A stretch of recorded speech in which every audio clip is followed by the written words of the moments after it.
Doctor Priyasheel लाडा जी के पिताजी के स्वर्गवास पे संवेदना व्यक्त करने के लिए आया हूँ और अभी पार्टी का चिंतन शिविर है पुष्कर में अजमेर देहात का, उसके समापन में शिरकत करूँगा। तो स्वाभाविक तौर पर व्यक्तिगत और राजनीतिक तौर पर मैं अजमेर के एक दिन के उसमें आया हूँ। केंद्रीय कृषि एवं किसान कल्याण राज्य मंत्री कैलाश चौधरी व प्रदेश अध्यक्ष सतीश पूनिया ने की संवेदनाएं व्यक्त।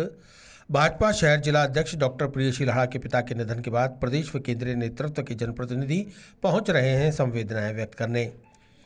भारतीय जनता पार्टी शहर जिला अध्यक्ष डॉक्टर प्रियशील लाड़ा के पिता एवं मेयर ब्रजलता लाड़ा के ससुर के आकस्मिक निधन के बाद संवेदनाएं व्यक्त करने प्रदेश व केंद्रीय नेतृत्व के जनप्रतिनिधि डॉक्टर लाड़ा के निवास पर पहुंच रहे हैं।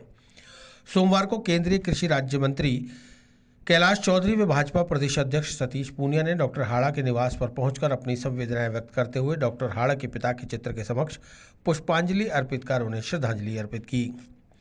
इस मौके पर भाजपा दक्षिण विधायक अनीता बघेल, उप महापौर नीरज जैन, पूर्व सभापति सुरेंद्र सिंह शेखावत, पार्षद रमेश सोनी, आदर्श मंडल अध्यक्ष अरुण शर्मा, हरीश गिदवानी, ओबीसी मोर्चा जिलाध्यक्ष ओम प्रकाश बढ़ाना, रचित कछावा, मोहन लालवानी, मुकेश खींची सहित भाजपा के कई कार्यकर्ता मौजूद रहे।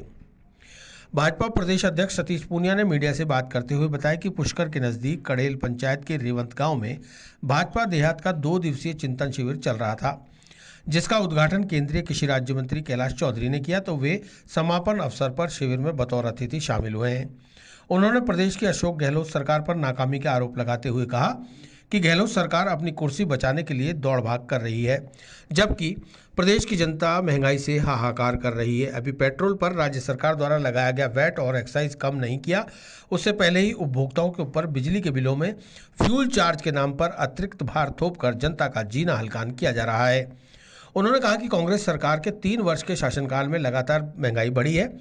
जनता पेट्रोल डीजल पर वैट कम करने की लगातार मांग कर रही है, जिस पर ध्यान देने की बजाय सीएम ने बिजली की दरें बढ़ाकर एक और जन विरोधी फैसला किया है। मैं तो डॉक्टर प्रियशील लाड़ा जी के पिताजी के स्वर्गवास पे संवेदना व्यक्त करने के लिए आया हूँ और अभी पार्टी का चिंतन शिविर है पुष्कर में अजमेर देहात का, उसके समापन में शिरकत करूँगा। तो स्वाभाविक तौर पर व्यक्तिगत और राजनीतिक तौर पर मैं अजमेर के एक दिन के उसमें आया हूँ। आपके कोई सवाल हैं? स्वागत है। बिजली का एक बड़ा देखिए, कांग्रेस पार्टी और मुख्यमंत्री कितने झूठे हैं उसकी एक वानगी है। अपने भाषणों में भी 2018 के चुनाव अभियान में भी और जन घोषणा पत्र में ये कहा कि बिजली की दरें नहीं बढ़ाएंगे और नियमित आपूर्ति करेंगे। राजस्थान में पिछले दिनों के ऐसे प्रसंग हैं कि जिसमें कड़ाके की ठंड के कारण पिछली बार काफ़ी किसानों की रात को खेतों में मौत हो गई और इस समय जो टैरिफ बढ़ाई है 500 करोड़ से भी ज़्यादा का भार कंज्यूमर्स पर पड़ेगा फ्यूल चार्जेस के कारण। दूसरा, किसानों को कनेक्शन का पैसा ले लिया 25 करोड़ से भी ऊपर और उस पर अभी कनेक्शन हुए नहीं, 2-2 साल हो गए। आपूर्ति भी लगातार कटौती की शिकायतें बराबर आई हैं। कोयले की कमी का कारण कहा गया, लेकिन कोयले को पहले केंद्र ने उनको डिसाइड किया देने का, तो उन्होंने खुद ने इसको टालते रहे, स्टॉक नहीं किया। तो कुल मिलाकर बिजली के मामले में उपभोक्ताओं के साथ, किसानों के साथ ठगी की रही है। अभी 2 मुद्दे इस समय प्रदेश में खास तौर पर चर्चित हैं। एक, लगातार जनता की मांग थी डीजल और पेट्रोल पर एक्साइज कम करके रिलीफ देने का। राजस्थान के सीमावर्ती प्रदेशों में वैट कम होने के कारण, कीमतों के अंतर के कारण डीजल और पेट्रोल बड़ी तादाद में स्मगल होता है और उसके कारण राजस्थान के रेवेन्यू को भी लॉस है, पेट्रोल पंपों के ऊपर भी एक तरीके की बड़ी मार है और राजस्थान के ऐसे 1700 पेट्रोल पंप हैं जो लगभग बंद होने की स्थिति में हैं। होते हैं तो प्रधानमंत्री जी को चिट्ठी लिखते हैं, उनकी आदत है। उनको अनुसरण करते हुए हमने भी सोनिया गांधी जी को चिट्ठी लिखी है। प्रधानमंत्री ने तो बात मान ली और उन्होंने देश में एक्साइज को कम करके राजस्थान के लोगों को भी 5 रुपये और 10 रुपये तक का उनको रिलीफ यहाँ के उपभोक्ताओं को मिली। प्रश्न ये है कि वैट को कम करेंगे तो राजस्थान में सर्वाधिक वैट है, ₹26 और 36 पैसे डीजल और पेट्रोल पर वैट है। ये यदि कम होता है तो राजस्थान के उपभोक्ताओं को बड़ा फायदा होगा, लेकिन मुख्यमंत्री जी की झूठ पकड़ी गई कि कल निर्मला सीतारमण जी ने प्रेस कॉन्फ्रेंस करके जाहिर कर दिया कि जो एक्साइज ड्यूटी कम की है उससे राजस्थान के रेवेन्यू पर कोई फर्क नहीं पड़ेगा, उसमें केंद्र को सीधा सीधा असर होगा। राजस्थान में मुख्यमंत्री ने कहा कि 1800 करोड़ का रेवेन्यू लॉस होगा और उन्होंने और एक्साइज को कम करने की मांग की थी। हमारी मांग अभी भी है कि जनता को गुमराह नहीं करें और डीजल और पेट्रोल पर वैट कम करके राजस्थान के कंज्यूमर को राहत दें।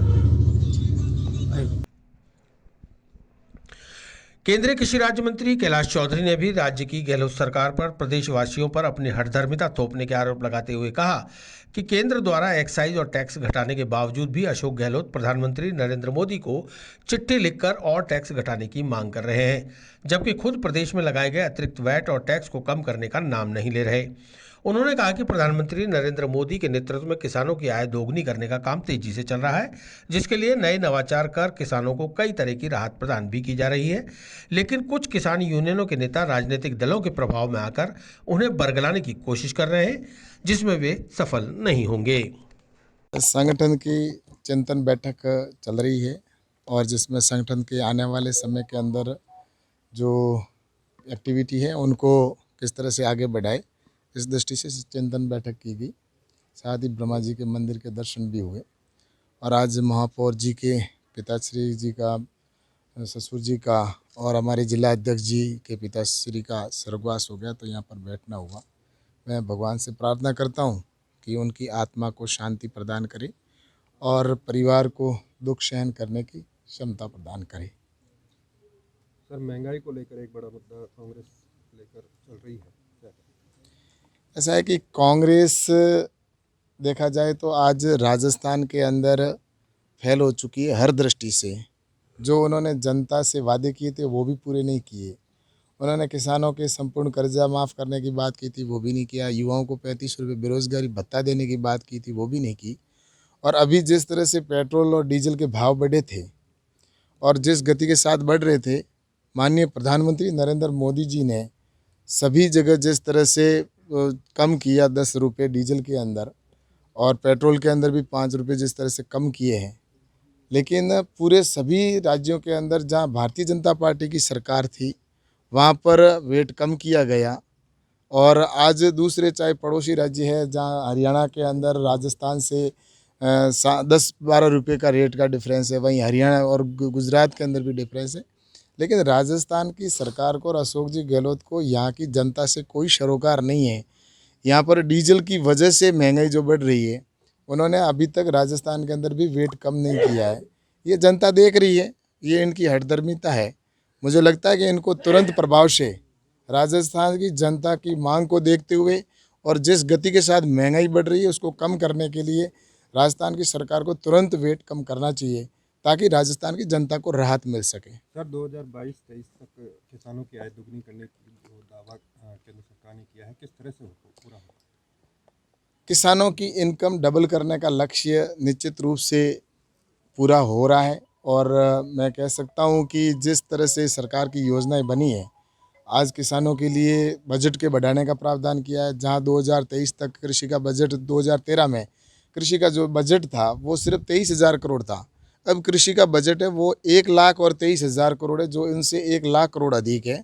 वहीं 10,000 FPO बनाए जा रहे हैं, फार्मर प्रोड्यूसर ऑर्गेनाइजेशन। हर पंचायत समिति के अंदर FPO बनाए जाएंगे, किसान समूह बनेगा और वो खुद प्रोसेसिंग करके और पैकिंग करके और खुद मार्केटिंग तय करेंगे कि मार्केट में कहाँ उनको अच्छी रेट मिले। इस दृष्टि से 10,000 FPO बनाए जा रहे हैं। एग्रीकल्चर इंफ्रास्ट्रक्चर फंड के तौर पर 1,00,000 करोड़ का प्रावधान किया गया है, गाँवों के अंदर ही इंफ्रास्ट्रक्चर और खड़ा हो सके, इस दृष्टि से भी ये योजना चल रही है। और ऑर्गेनिक के ऊपर भी बढ़ावा देने के लिए भी प्रावधान किया गया है, योजनाएं प्रारंभ की गई है। तो मुझे लगता है कि जिस तरह से MSP को 1.5 गुना करके और उसके बाद में हर वर्ष MSP को बढ़ाया जा रहा है, ये सारे जो प्रकल्प और जो योजना है उनके पीछे हेतु यही है कि किसान की इनकम को बढ़ाना। और मैं कह सकता हूँ कि आने वाले समय के अंदर किसान की इनकम बढ़ेगी और किसान जब तक आत्मनिर्भर नहीं होगा तब तक देश आत्मनिर्भर नहीं हो सकता। पूर्व की जो सरकारें रही, यूपीए की सरकार ने किसान के नाम पर राजनीति जरूर की, लेकिन उन्होंने किसान के हित की कोई ऐसी योजना नहीं बनाई जिससे कि किसान अपने आप को आत्मनिर्भर कर सके। लेकिन नरेंद्र मोदी जी के नेतृत्व के अंदर निश्चित रूप से ऐसी योजनाएं बनाई गई है कि गांव समृद्ध हो और किसान समृद्ध हो। और मुझे लगता है कि आने वाले कल के अंदर देश का किसान है वो निश्चित रूप से आत्मनिर्भर बनेगा और देश भी आत्मनिर्भर होगा। सर, किसान अभी भी आंदोलनरत हैं। ऐसा है कि जो कानून बनाए वो किसानों की इनकम बढ़े इसी दृष्टि को ध्यान में रखकर बनाए। और ये मांग किसानों की लंबे समय से थी कि हमें कब आज़ादी मिलेगी, कब हम मनचाहे स्थान पर मनचाहे रेट के ऊपर अपनी फसल को बेच सकेंगे।